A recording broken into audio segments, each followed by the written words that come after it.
Le seul truc quand tu vomis, c'est qu'il faut avoir le sac, un sac qui ferme bien. Une fois que tu as vomi, tu peux profiter du spectacle, tout va bien.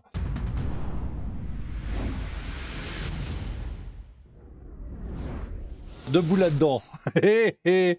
Bonjour, bienvenue sur Lâcher Solo, Frédéric Marsali au micro. Aujourd'hui, émission un petit peu spéciale parce que hier, j'ai fait un aller-retour rapide jusqu'à Solenzara en Corse parce qu'hier, l'armée de l'air a célébré les 50 ans de service d'un appareil majeur dans son effectif. Un appareil important qui a marqué un peu l'histoire et ça méritait d'être raconté, à la fois le voyage et à la fois l'histoire de cet appareil puisqu'on va parler du SA-330 Puma, donc l'hélicoptère de manœuvre dont l'armée de l'air est utilisatrice. Monsieur Chauve-souris qui dit en TGV, j'espère. Alors, Paris-Solenzara en TGV, même avec la meilleure volonté du monde, c'est impossible. Donc là, la solution qui nous a été proposée, vu que c'est une base de l'armée de l'air et que c'était une cérémonie de l'armée de l'air, on a embarqué dans un C-130 Hercule. C'était encore un C-130 du groupe aérien mixte d'Evreux, l'escadron franco-allemand. Donc l'avion qu'on a utilisé, c'était le 55-3, qui était marqué en gros Luftwaffe dessus. Donc j'ai encore volé avec les Allemands. Bon, juste un petit point sur le contexte.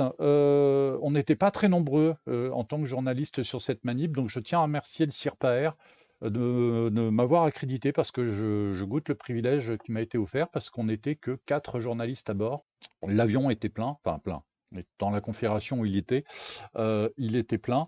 Mais il n'y avait que 4 places pour des journalistes parce que le reste était composé d'officiers, officiers supérieurs, qui allaient à la même cérémonie, souvent des anciens de l'unité en question, d'ailleurs du 144 Solenzara, mais qui participaient après la cérémonie à un colloque. Et donc, l'avion leur était dédié. Il y avait donc très peu de place pour la presse. Donc, moi, j'ai été accrédité. Je goûte le privilège que j'ai eu d'assister à cette cérémonie, de rencontrer toutes les personnes avec qui j'ai pu discuter. C'est l'affaire de cette émission qui va être, je pense, entièrement consacrée au Puma et au Puma dans l'armée de l'air. On sait que c'est un hélicoptère de manœuvre, qu'il est très utilisé, notamment dans l'armée de terre, hein, même s'il est en fin de carrière maintenant. Mais l'armée de l'air l'utilise et pour des missions qui sont intéressantes et on va avoir beaucoup de choses à raconter autour de tout ça. Parce que l'unité de Solenzara, elle a cette particularité, c'est que sa mission première, c'est le secours en mer, hein, le Search and Rescue. Alors, le Puma, c'est un hélicoptère de manœuvre qui est né dans les années 60, qui est directement lié à l'expérience que les armées françaises ont eue pendant la guerre d'Algérie, où l'hélicoptère s'est avéré être un outil extrêmement important pour amener des troupes, pour faire du sauvetage, pour faire de l'appui-feu aussi, puisque les premiers hélicoptères de combat armée, c'était dans l'armée de l'air ou dans l'armée de terre, je ne sais plus, mais c'était dans les armées françaises, en tout cas avec des hélicoptères armés de mitrailleuses. Cette expérience au combat a entraîné la conception d'un hélicoptère de manœuvre qu'on va qualifier de moyen. À l'époque, ça devait être Sud Aviation. Qui a conçu donc le SA-330. Alors le premier vol de cet appareil, c'est 1965. Il est entré en service en 1968 avec la LAT. Et il est entré en service ensuite dans l'armée de l'air en 1974, le 2 mai 74 exactement. Donc l'anniversaire hier était le 2 mai. C'est un anniversaire qui s'est réellement fait à date aux 50 ans de la mise en service. Alors le premier appareil était arrivé au GLAM à Villa-Coublay. C'est un hélicoptère de transport.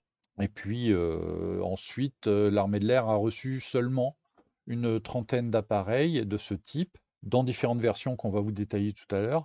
Et aujourd'hui, il en reste 18 en service. Il va falloir en profiter pour les prendre en photo parce que d'ici 3 ans, ils auront disparu. Il est né, en fait, il a été conçu donc au tout début des années 60. Il était baptisé Alouette 4. Ils ont changé de nom, ils ont bien fait parce que le lien avec l'Alouette n'était pas forcément évident. Alors, c'est un appareil qui pèse 4000 kg à vide, qui est motorisé par 2 turbines Turmo 3 C4 qui font 1330 chevaux chacune. Et l'appareil a une masse maximale au décollage de 7000 kg et on va voir que dans l'armée de l'air, il y a certaines versions qui ont été autorisées à décoller à des masses légèrement plus élevées parce qu'il y avait des équipements particuliers à bord. Donc le 2 mai 74, c'est l'arrivée du premier Puma, donc un SA 330B. C'était le numéro de série 1257 pour les amateurs, pour les spotters. Et puis derrière, ils sont devenus des SA330BA avec une évolution des pales qui leur a permis d'augmenter un petit peu la charge utile. Le GLAM, oui, à l'époque. Alors le GLAM, c'est le groupement des liaisons aériennes ministérielles. Ce sont des unités qui servaient à transporter les ministres et le président de la République. Les chefs d'état-major aussi, je pense, avaient le droit. Le GLAM a été dissous par Chirac autour des années 95 et aujourd'hui, la mission existe toujours, mais c'est repris par l'escadron de transport 60 qui est toujours basé à Villacoublay, qui n'a plus de Puma. Mais qui utilise toujours 3 Super Puma, les 3 derniers Super Puma de l'armée de l'air, qui sont en configuration VIP transport présidentiel, donc aménagement un peu confortable. On les reconnaît parce qu'ils ont un bloc de climatisation à l'avant gauche. Et vous allez le voir sur les photos, comme il y a une filiation directe entre le Super Puma, entre le Puma et le Super Puma, que la micro-flotte de Super Puma de l'armée de l'air est quand même une flotte notable. Et ben, on avait sur le tarmac de Solenzara un Super Puma de transport présidentiel qui était là. On a pu l'approcher, on a pu monter à bord et visiter. Alors oui, donc les premiers Pumas ont été livrés à Villacoublay et puis derrière, il y a eu bien d'autres unités qui les ont pris en compte. Même s'il n'y a pas eu beaucoup d'appareils, il y a eu quand même pas mal de choses. Alors, bah voilà, ça c'est une photo qui a été prise hier. Sur le tarmac était exposé donc le Puma AW, qui est un Puma de version SAR, Search and Rescue, donc recherche et sauvetage, principalement sauvetage en mer d'ailleurs, qui était aux couleurs donc de l'armée de l'air et qui était là parce qu'il arborait un marquage spécial cinquantenaire que vous voyez ici. C'est discret, mais voilà, c'est un marquage spécial commémoratif, c'est pas une décoration spéciale au sens grandiloquent qu'on peut avoir parfois sur les Rafales, par exemple. Honnêtement, j'aime autant ce genre de petits marquages discrets que des avions ou des hélicoptères qui peuvent avoir parfois des livrées un peu trop clinquantes, un petit peu trop délirantes. Moi, comme ça, j'aime bien, très joli. Et ça, c'était le côté gauche. Voilà un petit gros plan sur le logo qui a été créé à l'occasion, autour de la thématique Puma. Et de l'autre côté, ben, on a les principales unités utilisatrices du type pendant les 50 ans de son service au sein de l'armée de l'air. Full Glider, combien de temps de vol en C-130? Alors, Villacoublay, Solenzara sans escale, à l'aller 2 heures, au retour 1h50. Il faut bien comprendre aussi qu'on n'était pas dans un avion de transport passager avec des sièges, on était sur des sièges para en toile. Le confort est pas extraordinaire, le bruit dans la cabine est insupportable, donc la première chose qu'on fait quand on arrive dans l'avion, c'est qu'on vous distribue des boules qui pièces. On s'installe, on se brêle, et puis il n'y a pas beaucoup de hublots, donc on voit pas beaucoup le paysage. C'est un peu dommage, surtout pour l'arrivée, parce que sur Solenzara, c'était un petit peu dégagé, et pour l'avoir fait un jour en transal dans le cockpit, c'est un endroit qui est absolument superbe. Donc 2 heures dans le C-130, on ne peut pas discuter avec ses voisins parce que franchement, le bruit ambiant est extrêmement fort. Bon, comme je m'étais levé tôt, bah, ça s'est bien passé parce que j'ai dormi quasiment la moitié du voyage et puis c'était très bien comme ça. C'est un peu l'aventure, oui, pas plus que ça. C'est un vol en avion de transport. Bon, c'est vrai qu'on a embarqué relativement tôt, on a embarqué vers 7h30, décollage 8h pétante. Et à 10 heures, on était à Solenzara sur le parking pour la cérémonie. Sur place, alors pour parler de la cérémonie, on est arrivé accueilli donc sur la base, on est passé par l'escale, un bus nous a emmenés jusqu'à l'escadron qui est vraiment un petit peu plus loin.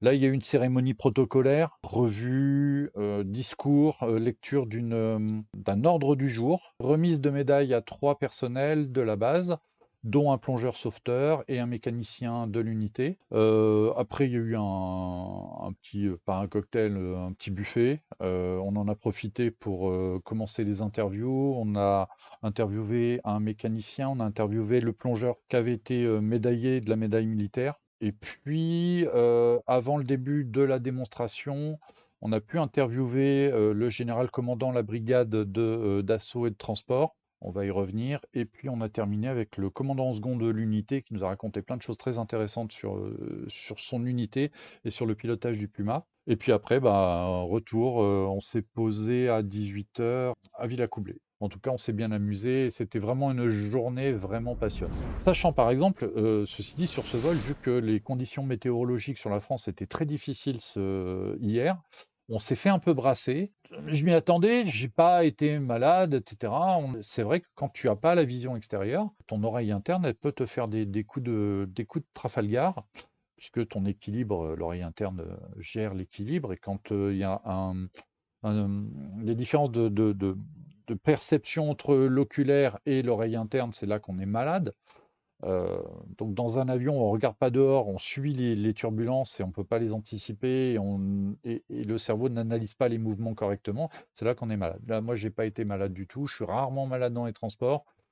Je l'ai jamais été d'ailleurs, à vrai dire. Mais, je sais qu'il y a des gens qui sont extrêmement sensibles à ça. C'est un vol qui pourrait être très difficile aux personnes qui ont le mal des transports. Ouais, c'est sûr. Et d'ailleurs, ils distribuent des boules caisses, ils distribuent pas de sacs, au cas où vraiment, ça deviendrait pénible. Et pourtant, on a pris des turbulences qui étaient parfois un peu sévères. Le reste des personnes qui étaient dans la soute, c'était des militaires qui avaient l'habitude de voyager dans ces conditions-là. Et ça se remarque, ils ont tous leur casque anti-bruit, ils ont pas besoin des boules caisses. Heu, on sent des gens qui comptent plus leurs heures, dans les soutes arrière des Transal, des CASA ou dans d'autres machines. Les touch and go dans la soute de la 400M sans hublot, ça donne envie de vomir, nous dit Monsieur Chauve-souris. Ouais, dans la soute, ça doit être chaud, surtout quand tu enchaînes les touch and go. Ceci dit, il y a des manèges dans certaines foires foraines où il n'y a pas trop d'éclairage et tu subis des accélérations et il y a des gens qui aiment ça. J'avoue que la soute de la 400M avec des touch and go, à l'occasion, ouais. De toute façon, le seul truc quand tu vomis, c'est qu'il faut avoir le sac. Et un sac qui ferme bien. Une fois que tu as vomi, tu peux profiter du spectacle, tout va bien.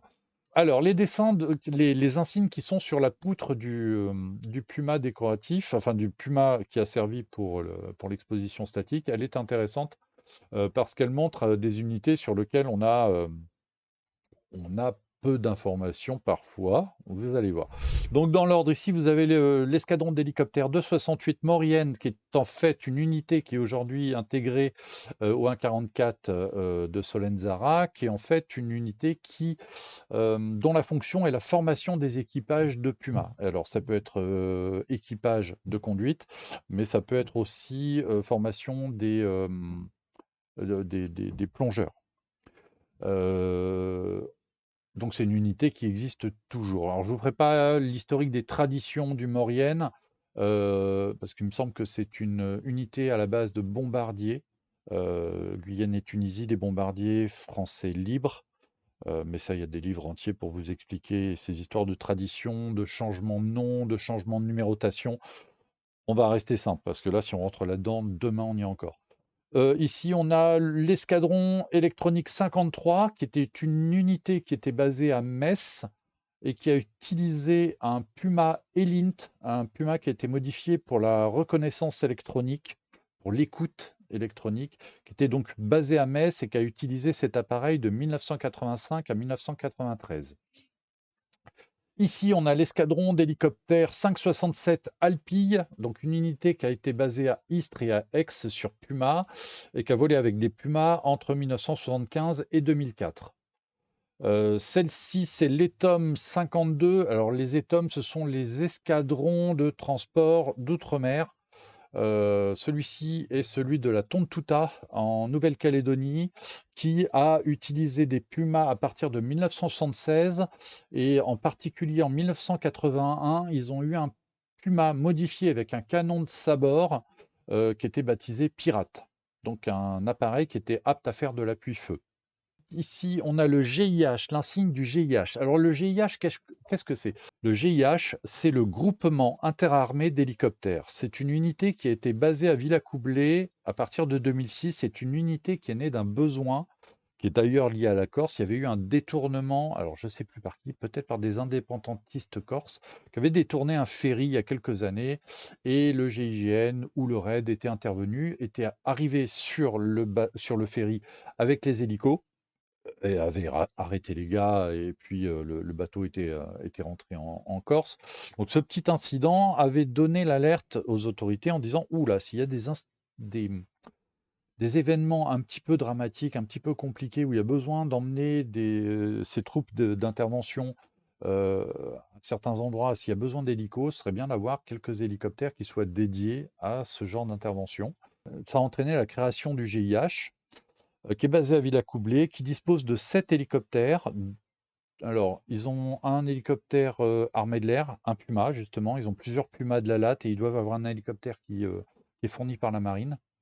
Ce qu'on nous a signalé hier pendant les conférences, pendant les entretiens, c'est que le GIH va passer bientôt à 2 Pumas armés de l'air. Il y a un renforcement du GIH parce qu'il y a les Jeux Olympiques qui vont arriver et donc il y a une montée en puissance des unités, on va dire, d'intervention dans le cadre de la défense de l'événement. Le GIH, par exemple, il a été très fortement mis à contribution en 2015. Moi, je me souviens avoir vu passer les hélicoptères après le 13 novembre, donc le jour où les frères Kouachi ont été attrapés à Damartin-en-Gouel. On avait vu passer les hélicoptères du GIH au-dessus de chez moi, plein badin. On savait qu'il y avait quelque chose de chaud et c'était bien ça, c'était vraiment le déploiement. Alors sur Damartin, je ne sais plus, je crois que c'est le GIGN qui avait été déployé. Le raid était au Super Cacher. Donc c'est des unités, ce sont des hélicoptères qui sont engagés dans ces opérations-là. Ce sont des opérations très tendues souvent. Et donc cette unité a son insigne. Alors celui-ci, c'est l'insigne de l'escadron d'hélicoptères 467 Durance qui était affecté à la base de Saint-Christol, près d'Apt. C'était le plateau d'Albion. Et donc a volé sur Puma de 76 à 98 jusqu'à la fermeture du site. Ici, on a donc l'insigne du GLAM, donc groupement des liaisons aériennes ministérielles, aujourd'hui l'escadron de transport 60, qui a volé sur Puma VIP, donc un aménagement particulier du Puma. Il y avait 2 appareils qui ont été modifiés comme ça entre 1974 et 1988. Alors, cet insigne-là, il est peu connu. On ne le voit jamais sur les avions parce que c'est une unité. Alors, c'est l'unité qui fait fantasmer tous les journalistes aéronautiques parce qu'on rêve tous de pouvoir faire un jour un reportage avec eux. Mais c'est absolument impossible. C'est le GAM 56 Vaucluse qui est basé à Évreux. Alors le GAM 56, c'est pour groupement aérien mixte. Le GAM 56, tout simplement, c'est une unité qui met des appareils à disposition de la DGSE, donc la Direction Générale de la Sécurité Extérieure, et qui, voilà, comme vous imaginez, DGSE, service secret, beaucoup de vols d'entraînement sans doute pour le service action. Et puis quand il doit y avoir une mission de déclencher, ça doit être une mission touchy dont personne ne peut parler. Moi, j'ai rencontré 2 personnes qui ont volé au GAM 56. Et autant on peut leur parler de toute leur carrière, de tous les avions qu'ils ont pilotés, dès qu'on dit t'as volé au Vaucluse, t'as volé au GAM 56 et t'as fait quoi là-bas? Pas de réponse. Non, je peux pas t'en parler. Et ça, c'est très, très mystérieux. À Évreux, par exemple, cette unité, elle est donc sur la base d'Évreux, sur une des Marguerites. Il y a une double rangée de. Ils sont dans l'enceinte de la base et autour de leur Marguerite, il y a une double rangée à nouveau de barbelés. Donc ils n'ont même pas de contact avec le reste de la boîte. Je crois qu'ils ont de la base. Je crois qu'ils ont même leur propre self dans leur bâtiment et ils ne côtoient pas le reste de l'armée de l'air. C'est vraiment une unité à part, même si c'est des gens qui, auparavant, volaient avec les CASA ou les Transal à l'époque, qui étaient basés à Évreux. Donc à partir du moment où on rentre au GAM 56, on rentre dans un autre domaine, on rentre dans le milieu des services secrets, et là, il y a une chape de plomb qui se pose, et tous les gens qui ont volé au GAM 56, sans doute par contrat, n'ont pas le droit de parler de ce qu'ils font. Et il y a eu des Pumas au GAM 56, donc à Évreux. C'est pour ça que c'est un fantasme pour tous les journalistes aéronautiques, parce qu'on imagine qu'il peut y avoir des missions absolument passionnantes à raconter. Mais même sur les opérations qui ont été menées pendant la guerre froide, donc il y a plus de 30 ans aujourd'hui, blackout total, aucune information, aucune archive, aucun témoignage, très très peu. Alors je sais qu'il y a eu des choses dans le FANA, par exemple, dans le magazine Le FANA de l'aviation, sur la création du Vaucluse, période, c'est à peu près à l'époque de la guerre d'Indochine. C'est une unité qui est dans la lignée des Lysander qui lâchaient des agences sur le territoire français euh, pendant la résistance. Alors, on est dans ce genre de domaine. On sait qu'il y a eu des déposes d'agents derrière le rideau de fer au début de la guerre froide. Mais à partir de là, on ne sait rien d'autre. C'est vraiment une unité où il n'y a aucune information. C'est terrible. C'est pour ça que c'est un fantasme. C'est pour ça que de voir son insigne sur un appareil, c'est de l'armée de l'air, c'est quelque chose d'assez unique parce que les avions et les hélicoptères qui sont affectés à cette unité, évidemment, ne portent pas d'insigne distinctif pour des raisons évidentes. Là, on a l'Etom 58 Antilles qui a volé sur Puma entre 1976 et 2012. Ils étaient basés aux Antilles et puis maintenant ils sont à Cayenne. Enfin, il y a toujours des hélicoptères, des Pumas à Cayenne, pardon. C'est une unité alors, qui a été marquée notamment par le plus sévère crash d'un Puma de l'armée de l'air. Il y a eu une trentaine de Pumas dans l'armée de l'air au total. Il y a eu 2 accidents mortels, dont un donc justement aux Antilles et qui avait fait à Antigua, je crois, mais lié à cette unité et qui avait fait 7 morts. L'autre Puma à avoir eu un accident mortel, c'était un appareil du GLAM, je crois, et qui s'est écrasé en région parisienne, pas très loin de l'autoroute A10, pareil dans les années 85-87, et qui avait fait 3 morts. Mais en dehors de ça, c'est un appareil qui n'a pas un historique d'accident si important que ça.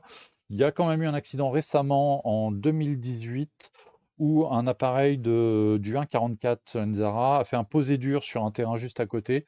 Il n'y a pas eu de blessés, mais l'appareil n'a pas revolé derrière, le posé était trop dur. Alors je ne sais plus, il y a un rapport d'accident sur le site du BEAD, si vous voulez en savoir plus sur cet accident. On va parler d'accident parce que l'avion a été très lourdement endommagé, mais il n'y a pas eu de dommages corporels aux personnes qui étaient à bord. Il y avait un équipage de 3, parce qu'il y avait un pilote en formation, il y avait 3 personnes en passager dans l'appareil. Ça s'est passé en 2018 et bon, à part des dommages matériels, il n'y a rien eu. Je termine pour les unités. Ici, on a Léum 68, donc qui est en Guyane, avec plusieurs Pumas, et qui sont présents d'ailleurs depuis 1977 avec l'autre unité d'ailleurs, et qui ont eu la particularité d'avoir eu 3 Pumas Héron. Alors les Pumas Héron, c'est une version spéciale des Pumas de l'armée de l'air. Héron, c'est pour hélicoptère équipé pour la recherche et l'observation en navigation solitaire. Ce sont 3 hélicoptères qui ont été dotés de radars météo, de systèmes de navigation, de réservoirs additionnels et d'un treuil. Ce sont des appareils qui, me semble, ont été aussi utilisés par le GAM 56. Et donc, en Guyane, ils en ont eu 3. Ils ont eu les 3 à un moment. Les 88, donc, qui est l'unité qui est basée à Djibouti, qui ont eu 2 Pumas SAR notamment, et qui en ont toujours, puisque Djibouti est un des détachements possibles, est un des endroits où on trouve encore des Pumas de l'armée de l'air.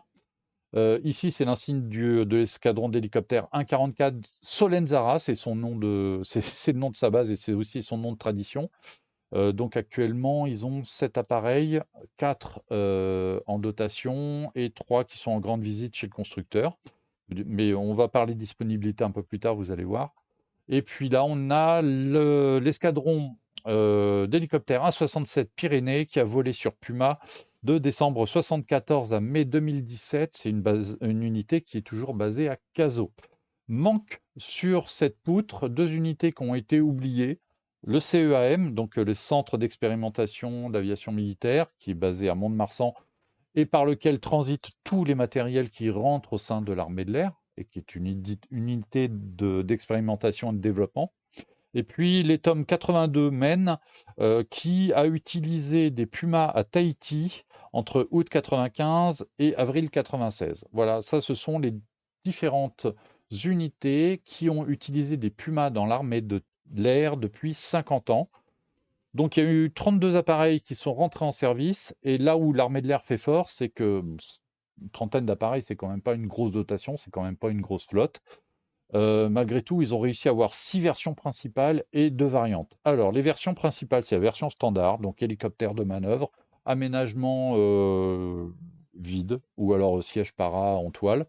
2 exemplaires en configuration VIP, donc transport de personnalité, donc là, siège confortable, navigation. La version Aéron dont on a parlé, qui est donc une version dotée de radar météo, système de navigation, réservoir et treuil, un peu fort spécial, on va dire. Un exemplaire Elint, donc d'écoute électronique. Une sous-version pirate qui était nommée lorsque l'appareil était équipé d'un canon en sa bord, donc pour faire de l'appui-feu. 12 appareils modifiés en configuration SAR, donc Search and Rescue. Sont des appareils qui sont rentrés en service dans cette configuration-là à partir de 1987. Donc, ils ont des systèmes de repérage, un radar Doppler, une centrale de navigation Nadir et surtout un pilote automatique, alors un peu rudimentaire, qui est très très pratique, très apprécié par les équipages parce qu'il permet de maintenir l'altitude et la verticalité. Donc ça soulage le pilote d'autant, il n'a pas à se soucier de son altitude, donc il va rester toujours à la même hauteur par rapport à sa cible, et va surtout même prendre en compte le vent, par exemple, pour rester à la verticale du point fixé. Ça soulage. Ce n'est pas un pilote automatique qui va permettre de faire une navigation aux instruments, mais c'est vraiment un outil qui, dans les missions de sauvetage, va rendre d'énormes services. Il y a une version Clio qui a été équipée d'une caméra infrarouge à la suite des Jeux Olympiques de 92. Les Pumas SAR peuvent avoir eu une modification RESCO, c'est-à-dire qu'en plus de la mission Search and Rescue, ils vont pouvoir faire du sauvetage au combat. Et alors à ce moment-là, ils sont équipés d'un GPS Garmin, un Personal Locator System, qui est une détection de balise, tout simplement, une balise personnelle.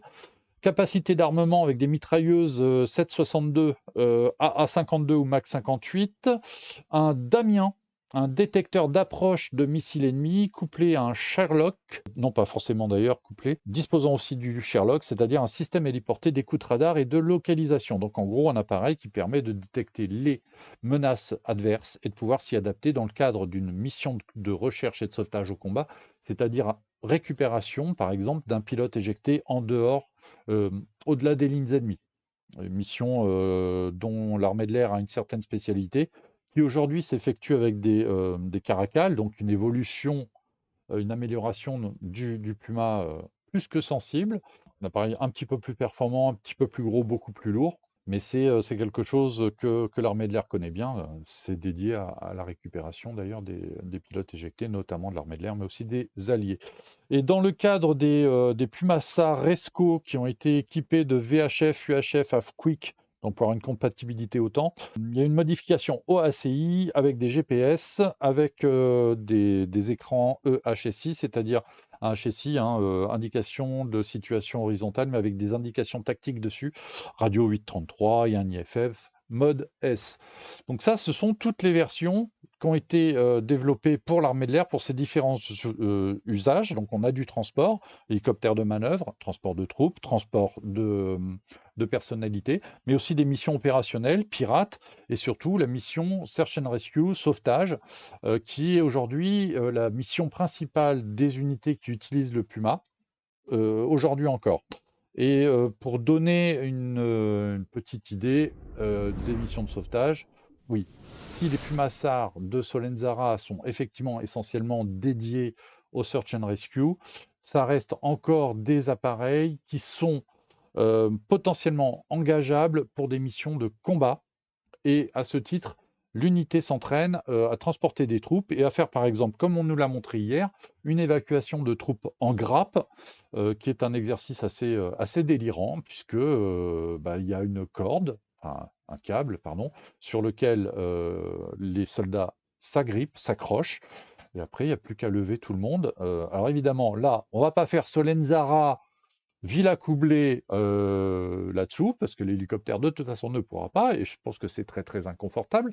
Mais pour positionner des troupes et pour les évacuer à quelques kilomètres, c'est encore un système qui est assez intéressant et assez évolué.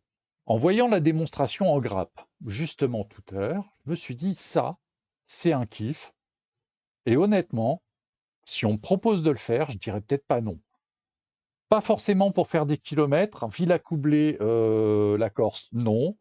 Mais d'un bout à l'autre de la piste de Solenzara, j'y réfléchirai à 2 fois. Mais je ne serais pas contre. Voilà. Alors, donc on va parler un petit peu des gens qu'on a interviewés. Donc là, ici, vous avez donc un plongeur sauveteur Alors, les plongeurs sauveteurs sont au sein de l'escadron 144 sont très très importants puisque vous avez l'équipage de conduite à l'avant et ben vous avez le plongeur sauveteur à l'arrière. C'est lui qui va descendre sur le bateau pour récupérer les skippers en détresse ou qui va plonger pour aller chercher un naufragé puisque ça fait partie de leur mission. Ils sont une douzaine dans l'escadron et ils sont intégrés à l'escadron. Alors ils ne sont pas considérés comme personnel navigant, cependant ils volent beaucoup. Le monsieur que vous voyez là, il est rentré dans l'armée de l'air en 93 comme pompier de l'air. Et il a passé ensuite le concours pour devenir plongeur sauveteur, qu'il a eu. Et depuis plus d'une vingtaine d'années, il est plongeur sauveteur. Il a 5 500 heures de vol et il a plus de 2 000 heures en plongée. Donc autant dire qu'il n'a pas eu le temps de s'ennuyer. Et aujourd'hui, il est formateur et il forme les plongeurs de l'armée de l'air. Alors, dans l'armée de l'air, il y a une cinquantaine de plongeurs au total qui sont affectés aux bases où il y a des hélicoptères de Search and Rescue.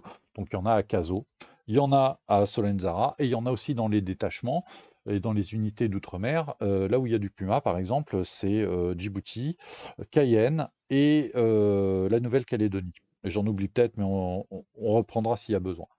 Donc, personnages très intéressants. Ce sont des missions qui sont qu'on pourra qualifier de périlleuses parce que plonger dans une mer en tempête pour récupérer quelqu'un qui est tombé à l'eau, c'est chaud. Et en discutant aussi avec les pilotes, une autre information qui nous a été donnée que je trouve extrêmement pertinente sur les sauvetages en mer. Sont basés en Corse, initialement, c'était pour récupérer les pilotes qui, dans les manœuvres sur le champ de tir, Solenzara est une base, il y a le champ de tir de Diane juste à côté qui permet aux pilotes de s'entraîner au tir canon air-sol. Et c'est aussi une base qui est utilisée pour les campagnes de tir air-air au canon, notamment des avions de combat. D'ailleurs, la semaine dernière, il y avait à Solenzara des Mirage 2000 et des Rafales, justement dans le cadre de ces campagnes. Et donc, s'il y a une unité SAR, c'est Search and Rescue, c'est pour au cas où un de ces pilotes devait s'éjecter, eh bien, il y a une unité pour aller le récupérer. Que ce soit dans les montagnes qui sont pas loin et qui sont très hautes en Corse, effectivement. Le paysage est absolument sublime à Solenzara. Vous avez la mer et derrière, vous avez des montagnes qui sont extraordinairement belles. Bon, ben, on imagine que voler dans ces conditions-là, dans ces endroits-là, ça fait des environnements qui sont très difficiles. Donc, avoir des moyens de sauvetage immédiats, c'est pas quelque chose d'anodin. Mais la présence de ces unités de sauvetage en Corse, ces unités sont aussi présentes pour assurer le sauvetage et la permanence opérationnelle de sauvetage global, c'est-à-dire aussi bien sur les ferries, sur les voiliers, sur des avions légers qui tomberaient en mer, et il y a eu des exemples récemment, et sur tout un ensemble de besoins de sauvetage. Et l'unité 144, pour ça, est extrêmement sollicitée, a participé à un grand nombre d'opérations qu'on va voir.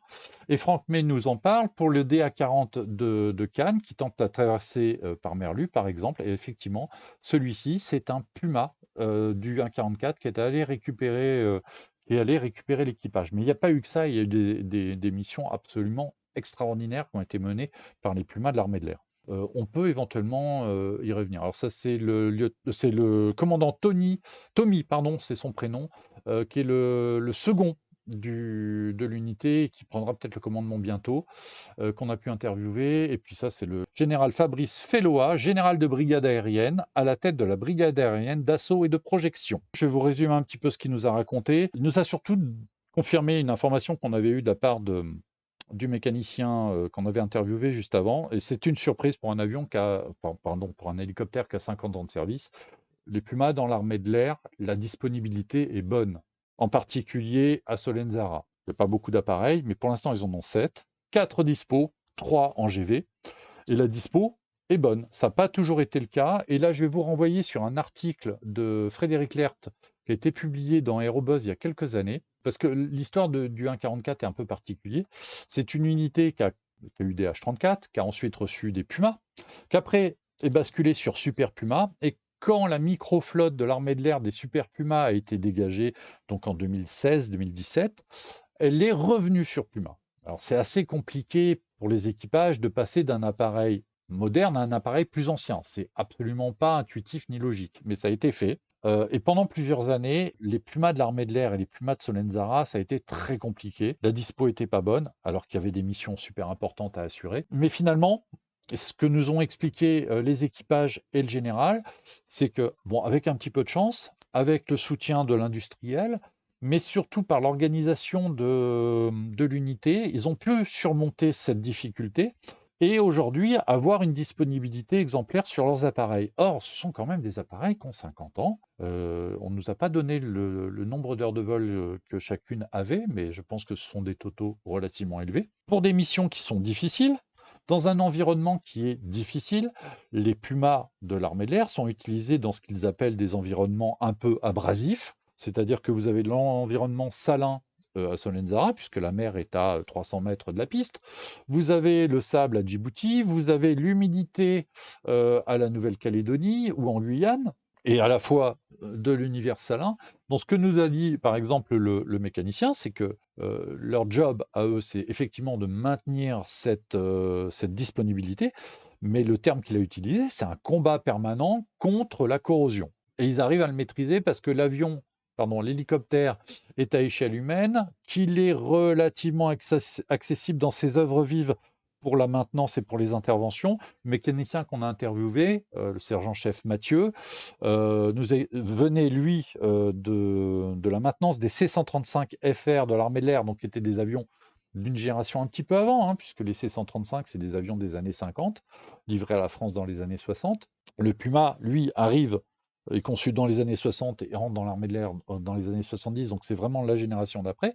Il y a déjà des améliorations sur la manière de penser la maintenance de ces appareils et lui-même le ressentait. Et les qualités intrinsèques du Puma a fait que l'unité a pu réellement surmonter les difficultés qu'elle a eues au moment du basculement du Super Puma vers le Puma. C'est quand même un point qui a été souligné par tous les intervenants qu'on a eu devant nous. Et ça, c'est un point qui me paraît vraiment important de dire, bon voilà, c'est un exemple rare d'unité qui passe d'un hélicoptère moderne à un hélicoptère ancien, qui a des difficultés, mais qui arrive à les surmonter. Moi, joli travail. Alors, une des explications de la raison pour laquelle ces unités ont réussi à surmonter la difficulté, c'est son organisation. Aujourd'hui, dans l'armée de l'air, vous avez les escadrons d'un côté et les unités de maintenance de l'autre. C'est-à-dire que si vous allez à Saint-Dizier aujourd'hui, vous allez dans un escadron de Rafale, vous avez les pilotes, vous avez les équipes administratives et opérationnelles de soutien qui sont là vraiment, mais ils n'ont pas les avions. Les avions sont à l'ESTA, qui sont les escadrons de soutien technique, ils sont ailleurs. Et les pilotes vont chercher les avions chez les mécaniciens. Et donc, il y a très peu de liens, quelque part, de liens, de cohésion entre les mécaniciens et les avions.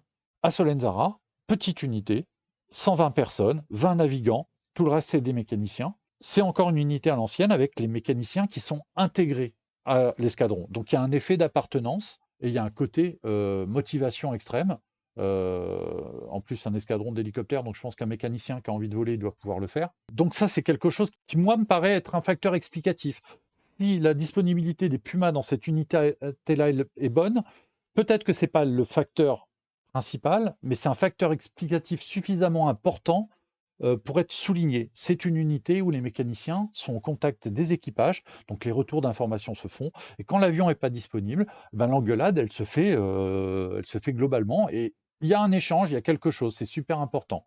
Ça a été souligné. Par contre, ce que le général a voulu souligner, et il avait un message très très important à faire passer, c'est qu'effectivement, le Puma est en fin de carrière, il va être remplacé par des H225M, donc la version militaire du 225-725, spécialement commandé pour l'armée de l'air pour la succession des Pumas.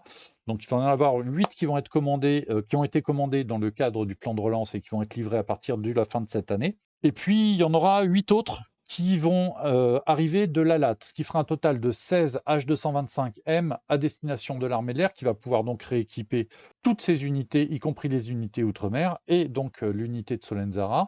Adios les Pumas, bienvenue les H225, et donc remplacement quasiment unité pour unité, puisqu'on va remplacer 18 Pumas par 16 225, donc là ça colle, ça devrait coller sans trop problème. Le message qu'a voulu faire passer le général, c'est qu'il faut respecter les délais de livraison des Caracals, car les plans, aussi bien en termes d'équipement, de rééquipement d'unités, mais aussi de formation des équipages, et des futurs équipages se font à l'unité près, à la compétence près, et il faut absolument que les Caracals de la LAT arrivent, il faut tenir les calendriers. Quand un général dit ça devant des journalistes, c'est qu'il y a un message important, peut-être qu'il y a des inquiétudes d'un retard de livraison des hélicoptères de la LAT, qui eux attendent des NH90. pour pouvoir libérer leurs 725 pour les confier à l'armée de l'air qui en a vraiment besoin pour remplacer les Pumas. Parce que les Pumas, ils font de la mission de service public, notamment en Corse. On va revenir dessus parce que c'est un point extrêmement important. Alors ça, c'est une photo que j'ai prise sur le tarmac au départ. Bah, c'est notre C-130. Voilà. Alors, petit aparté très rapide avant de passer à des choses plus... vous allez voir, plus touchy. Il y a eu un patch de fait pour le cinquantenaire. Il y a eu une flamme qui a été faite. Ça, c'est un porte-clés que j'ai là d'ailleurs. C'est en peau de puma. C'est des morceaux d'un puma qui a été découpé par un mécanicien de l'unité, gravé, et donc qui a été offerte à tous les participants de l'opération. Donc j'ai un petit bout de puma de l'armée de l'air avec moi maintenant. Joli porte-clés, mais que je ne vais pas utiliser pour pas l'abîmer parce qu'il est très très joli. Et surtout, alors ça, je dois féliciter absolument le CIRPAER sur cette opération-là, parce qu'ils ont fait une petite plaquette souvenir, ce qui sert aussi de dossier de presse. Elle est extrêmement bien faite, elle est très jolie, elle est extrêmement documentée. J'ai trouvé des informations dedans qu'on ne trouve parfois pas dans les dossiers de presse, qui sont parfois très très copieux. C'est un petit format A5 qui fait 38 pages. Il y a tout dedans, il y a plein de jolies photos. Il y a la flotte, il y a les numéros de série des appareils avec ce qu'ils sont devenus. Il y a le bilan des sauvetages du 1,44 Solenzara. Alors, je vais vous le donner parce qu'il est quand même assez impressionnant. On est à pratiquement 1200 personnes sauvées depuis 1964, quasiment un millier depuis que l'unité est passée sur Puma. C'est qu'ils font 20 à 25 sauvetages réels par an et que c'est jamais dans des conditions faciles et c'est jamais marrant.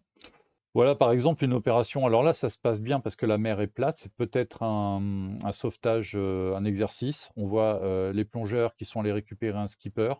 Alors ce sont des gens qui sont en perdition avec leurs voiliers. Ce sont des gens qui se posent en mer avec leurs avions légers.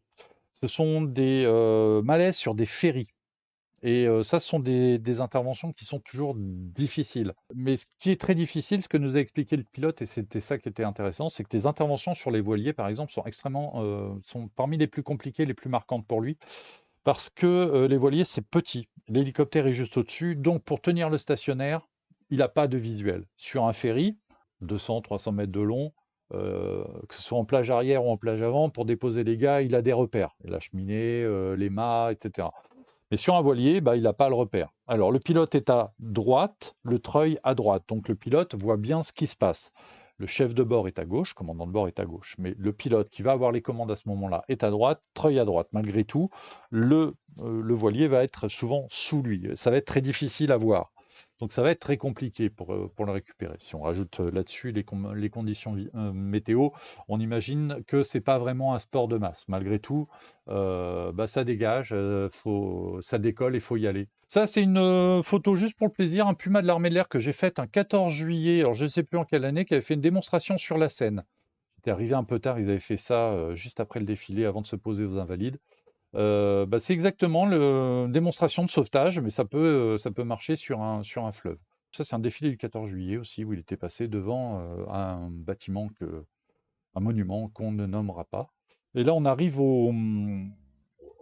à la partie historique intéressante de l'histoire du Super Puma dans l'armée de l'air. Alors évidemment, c'est un appareil qui est dédié au sauvetage, notamment au sauvetage en mer. Ça, ce n'est pas une intervention du 1,44, c'est à l'époque où les Pumas étaient basés à Cazaux. Alors, celle-ci, elle est rentrée dans l'histoire. Ça se passe le 5 février 2014. C'est un vraquier d'une centaine de mètres qui fait 3500 tonnes, qui s'appelle le Luno, qui, en pleine tempête, alors la tempête, c'était la tempête Petra, donc en février 2014, il va pour entrer dans le port de Bayonne d'Anglet, et il tombe en panne. Et il est poussé vers les récifs par la tempête. Donc message d'alerte. La gendarmerie, qui avait un hélicoptère pas loin, décolle, mais leur appareil n'était pas assez puissant et surtout il y avait 12 personnes à récupérer, 11 membres d'équipage et le pilote du port. Alors c'est même une digue là, non, oui, tu as raison, c'est la digue. C'est la digue du port, il a pas pu rentrer, il a été poussé dessus et il s'est échoué dessus, il s'est brisé en deux. Alors heureusement, c'était pas un pétrolier parce que vous imaginez un peu les dégâts, hein, c'était un Amoco Cadiz en puissance. Et donc c'est Caso avec un puma qui est allé le récupérer et ils ont treuillé les 12 personnes jusque sur la plage. Alors ça s'est pas fait du premier coup.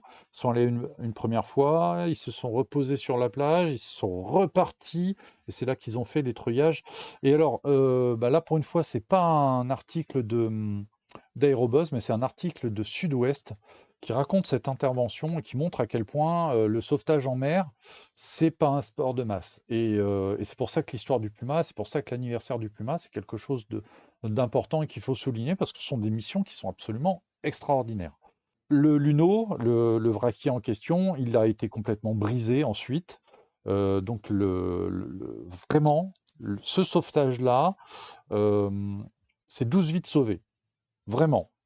Parce que sinon, ils auraient été broyés sur les rochers. Le navire a été coupé en deux. Et il a fallu plusieurs mois pour découper l'épave et pour évacuer tous les débris. Donc tout ça, c'est dans l'article de Sud-Ouest que j'ai trouvé vraiment très très bien. Qu'est-ce qu'on a eu d'aussi comme intervention notable? Eh ben, on va regarder la suite des images. Voilà, oui, le DA40, Papa Mike de l'école d'aviation, Cannes Aviation, c'est pas vieux, ça c'est en mars 2021. L'appareil en formation de pilote de ligne a décollé de Cannes, s'est posé à Calvi ou a fait un touch and go, je ne sais plus. Et juste après le départ de Calvi, pas de moteur, total. Et là, comme il n'y en a qu'un, ben, panique à bord, enfin pas panique justement. L'instructrice a posé l'avion proprement, a fait évacuer ses deux élèves. Ils ont eu la bonne idée de ne pas attacher le canot de sauvetage à l'avion, comme parfois ça peut être préconisé, parce que l'avion a coulé très vite. Et puis ils sont restés 2 heures sur leur canot de sauvetage. Très vite, il y a un avion léger qui est venu tourner autour. Ensuite, il y a un Mirage 2000 de Solenzara qui est venu tourner autour. Et après, ben, c'est le Puma du 1,44 qui est venu les récupérer, qui les a emmenés au centre hospitalier, alors de Calvi ou de Bastia ou d'Ajaccio, je ne sais plus. En tout cas, c'est un sauvetage qui a été fait par un Puma du 1,44. Alors, il y a un autre sauvetage très célèbre en Corse, hein, qui était celui du Cessna 210. Alors, c'est un peu plus ancien. Ça avait eu lieu, j'ai plus la date précise, mais ça a pratiquement une dizaine d'années maintenant. Le pilote avait même écrit un livre là-dessus. En fin d'après-midi, un Cessna 210 qui tombe à l'eau au large de Bastia. Et l'équipage est resté dans l'eau très longtemps, mais c'était en fin d'été, dont l'eau était encore relativement chaude, 20 degrés. Donc ils ont pu... ben voilà, ça y est, j'ai retrouvé. Octobre 2009. Visiblement, ils n'avaient pas de radeau de survie, mais ils avaient les gilets de sauvetage. Ils sont restés 5 heures dans l'eau à 20 degrés. Donc, je pense qu'il y avait quand même une hypothermie à la fin. Et ils ont été récupérés par un hélicoptère de la sécurité civile et un Super Puma de l'armée de l'air. Donc, encore une fois, intervention du 1,44. Donc ça aussi, ça fait partie des interventions marquantes. Difficulté, il faut retrouver les naufragés et il faut les récupérer avant qu'ils tombent en hypothermie. 20 degrés, c'est pas si chaud que ça, hein. Qu'est-ce qu'on nous avait dit, nous? Quand j'avais volé avec le Fradu, l'eau était à 6 degrés. On avait des combinaisons spéciales parce que 6 degrés, je crois que la durée de vie, c'est un quart d'heure. Donc 20 degrés, ça doit être un petit peu plus long, mais je pense que passé 5 heures, on commence à être dans la zone rouge. Et là, alors, là, à la fois pour les Pumas de Solenzara et pour la Corse entière, c'est l'événement marquant. Alors, en faisant mes recherches préalables, oui, j'avais repéré qu'effectivement, le 5 mai 92, les Pumas de l'escadron 144 se sont posés sur le stade Furiani pour récupérer les blessés après la chute des gradins qui ont fait, je crois, 18 morts, mais quelque chose comme 1500 blessés. Pour moi, qui suis métropolitain, pas plus passionné de foot que ça, même si je suis un petit peu ce qui se passe, Furiani, c'est un mot qui me parle. Mais j'ai été très surpris hier, par exemple, de voir le journaliste donc, de France Bleu, qui est le représentant corse. Il est arrivé devant les pieds, devant, je crois que c'est devant le plongeur, et il lui a pas parlé de la catastrophe de Furiani. Il est arrivé en disant, et alors donc le 5 mai, comme si, et pour tous les Corses, le 5 mai, c'est une date extrêmement importante, extrêmement un marqueur, un peu comme un Parisien va vous parler du 13 novembre. Le 5 mai, et je m'en rendais pas compte, moi, de ma distance, le choc que ça peut représenter pour la Corse. Et le choc est fort, Et en même temps, il y a un lien qui s'est créé avec les équipages de Solenzara parce que là, on le voit sur la photo, bah, ce sont les pumas de Solenzara qui sont posés sur la pelouse du stade pour aller évacuer les blessés. Alors, les blessés ont été évacués vers plusieurs destinations, donc vers les hôpitaux corses qui ont vite été saturés. Ils ont été ensuite, les hélicoptères ont ensuite servi pour acheminer les blessés vers les aéroports où ils ont été récupérés par des avions ou d'autres hélicoptères pour des transferts sur tous les hôpitaux de alors Marseille, Nice, Cannes, Toulon, bah, tous les hôpitaux du pourtour méditerranéen. Il faut bien comprendre que ce soir-là, effectivement, il y a match, c'est une demi-finale de Coupe de France si je me souviens bien. C'est le Marseille de Bernard Tapie, qui joue contre Bastia, qui était à l'époque une équipe de première division si mes souvenirs sont bons. C'est un gros derby, il y a une forte, pas des contentieux, mais une rivalité sportive assez forte, entre ces 2 équipes et donc il y a du monde. Le stade est petit, on voit bien, hein, le stade de Furiani, on voit des gradins, c'est pas énorme, hein, petite contenance. Donc on crée un échafaudage improvisé, pas de commission de sécurité. On s'est aperçu après avec les procès que en fait, la commission de sécurité avait donné un avis négatif, mais c'était à 2 heures du match, donc les gens sont montés dedans. Dans le gradin supérieur, tout en haut, il y avait les journalistes sportifs et il y a un certain nombre de journalistes sportifs qui ont été grièvement blessés pendant la chute. Je pense à Jacques Vendroux, par exemple. Et effectivement, le truc tenait pas, c'était des morceaux de métal, tout ça s'est effondré. Il y a eu 18 morts et 1500 blessés. Et des blessés graves, il y a des gens qui sont restés en fauteuil roulant, et puis la bobologie, hein, jambes cassées, bras cassés, qui sont des blessures graves, et puis tout ce qui peut être égratignure. Et il faut que tous ces gens-là passent très rapidement devant des médecins et dans des hôpitaux. Et ben, ce sont les hélicoptères de Solenzara, notamment, qui sont allés et qui se sont posés directement sur la pelouse du stade. Et ça, c'est un événement considérable pour tous les Corses et pour tous les gens qui ont assisté à ces scènes incroyables. On voit là, on a les blessés qui sont en attente. Euh, je ne sais pas, oui, visiblement, il y a des militaires qui sont en train de faire le tri et les premiers soins. Derrière, il va y avoir évacuation. Voilà, ça, c'est des photos marquantes pour tous les Corses, mais aussi pour les gens de l'escadron. On voit aussi qu'il y a une alouette de la sécurité civile. La sécurité civile, évidemment, a été engagée. Alors, dans les recherches, j'ai trouvé un truc qui m'a intrigué dans un article que j'ai lu justement sur ce sujet-là. Parmi les évacuations, donc le lendemain matin, avec les blessés les moins graves, certains ont été évacués par avion vers Marseille. Et visiblement, il y a un DC-130 bombardier d'eau. Vous avez vu que j'ai placé le mot.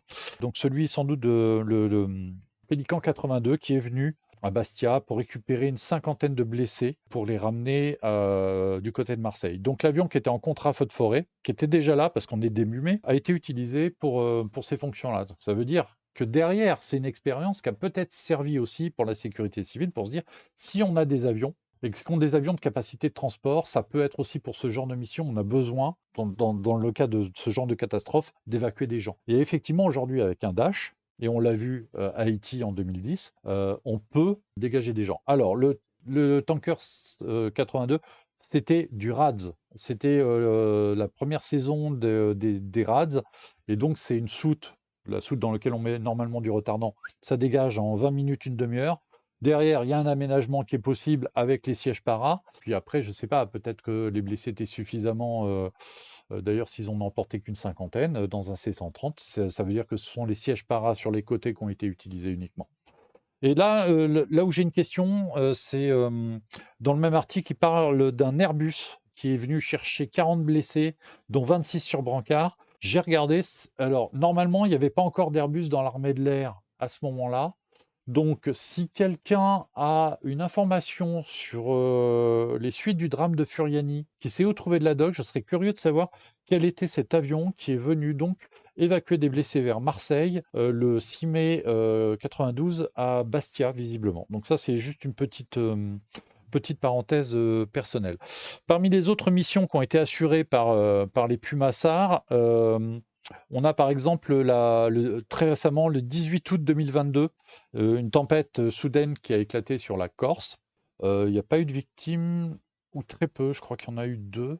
J'ai un doute. Par contre, et on a discuté avec un pilote qui avait participé au secours, qui nous avait dit, bah, il y avait 90 voiliers en difficulté autour de l'île, il a fallu aller chercher des skippers, il a fallu aussi récupérer des voiliers échoués et je me souviens aussi de cette opération où, le Beach 200 de la sécurité civile, qui venait d'être doté d'une boule FLIR, avait été engagé sur cette opération-là parce qu'avec la boule FLIR, sur une épave de bateau, on est capable, avec l'infrarouge, de détecter si un être vivant est à bord, puisque un être vivant émet de la chaleur.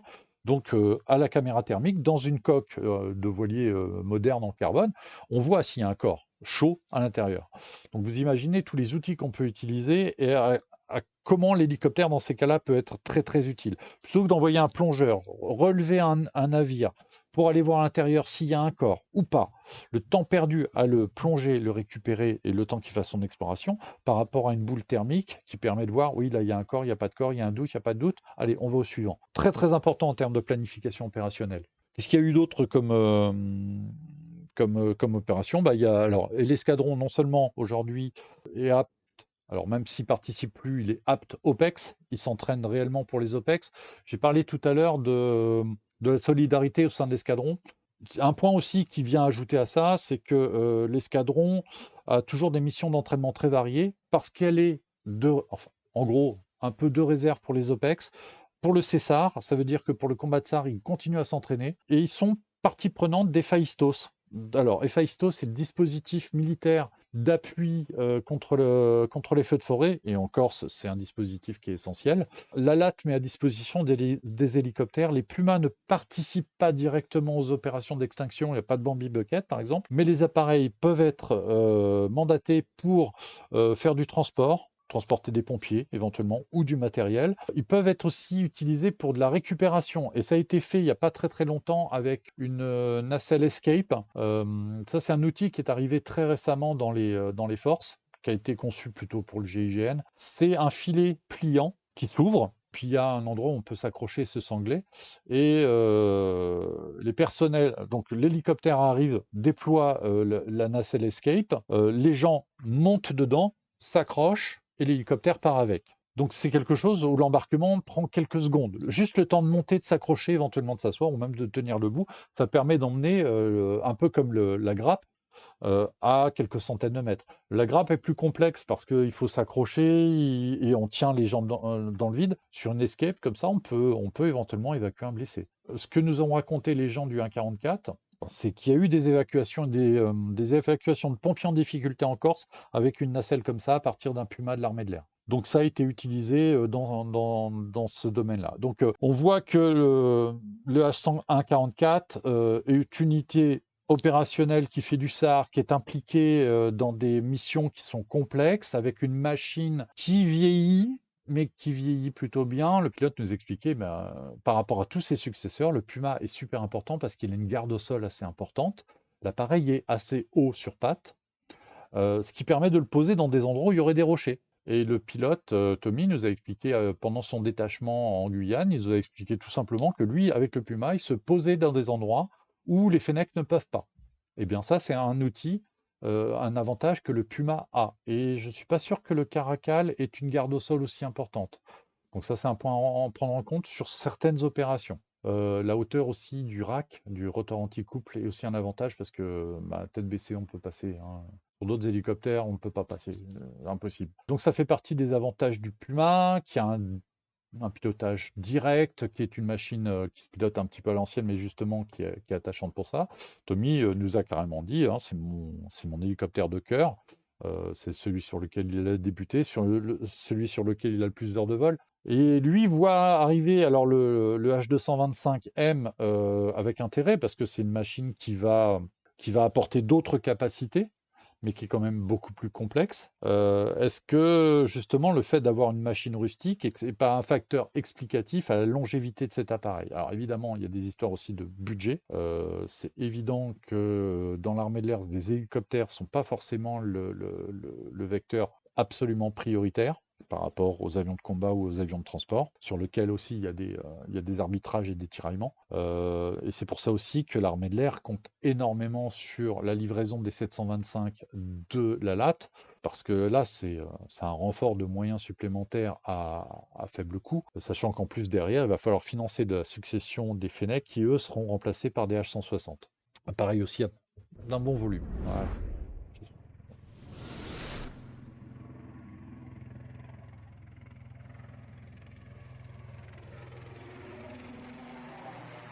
Voilà, le mot de la fin, c'est un Puma qui va le donner.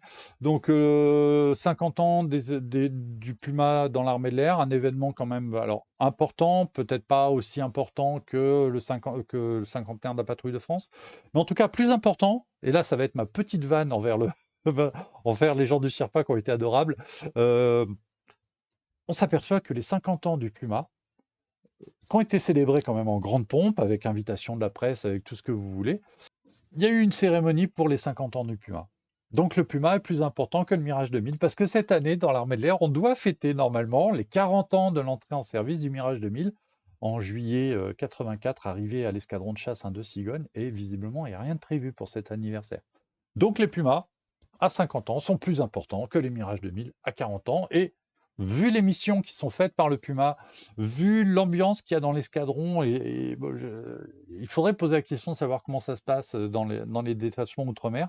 Ben voilà, ça en dit long sur l'importance de cet appareil, malgré tout, dans le dispositif militaire français.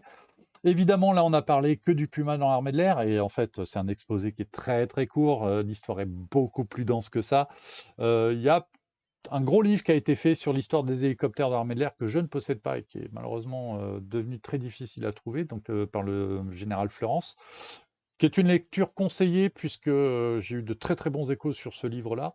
Bah, c'est une lecture conseillée. S'intéresser aux hélicoptères de l'armée de l'air, bah, c'est une bonne chose et je pense que c'est un très bon sujet. On est loin d'avoir abordé toute l'histoire du Puma, et en particulier dans l'armée de l'air. Merci en tout cas au CIRPA pour m'avoir accrédité pour cette opération-là. On se dit rendez-vous la semaine prochaine pour un lâcher solo qui sera directement en lien avec l'actualité. Et puis, bah, je vous souhaite un excellent week-end à tous. Je vous dis à bientôt.